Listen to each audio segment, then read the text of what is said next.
সচিব পদমর্যাদায় প্রধানমন্ত্রীর সহকারী রাজনৈতিক হিসেবে নিয়োগ পেয়েছেন মোহাম্মদ রাশেদ খান। রোববার 19 জুলাই জনপ্রশাসন মন্ত্রণালয়ের চুক্তি ও বৈদেশিক নিয়োগ শাখা এ সংক্রান্ত প্রজ্ঞাপন জারি করেছে।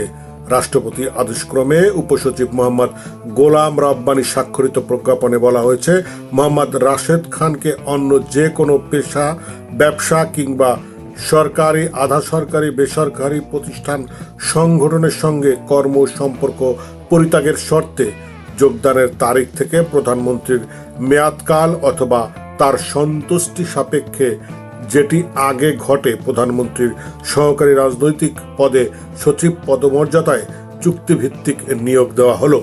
এই নিয়োগের অন্যান্য শর্ত চুক্তিপত্র দ্বারা নির্ধারিত হবে। জনস্বার্থে এ আদেশ জারি করা হলো। মানে ভালো, দামে সস্তা। আজই কিনুন জাদু ডিটারজেন্ট পাউডার।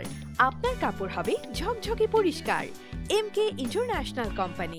এ বিষয়ে এক ফেসবুক পোস্টে রাশেদ খান বলেন, আলহামদুলিল্লাহ, মাননীয় প্রধানমন্ত্রী আমাকে তার সহকারী রাজনৈতিক পদে সচিব পদমর্যাদায় নিয়োগ দিয়েছেন।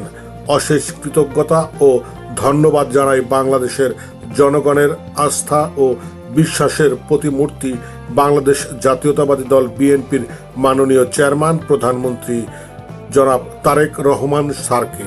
আমি যাতে আস্থা ও বিশ্বাসের সহিত আমার উপর অর্পিত দায়িত্ব পালন করতে পারি, এজন্য সবার দোয়া ও ভালোবাসা চাই।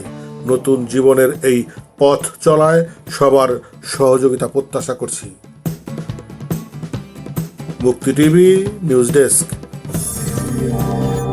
আপনারা দেখছেন আমেরিকা থেকে সম্প্রচারিত মুক্তি টিভি।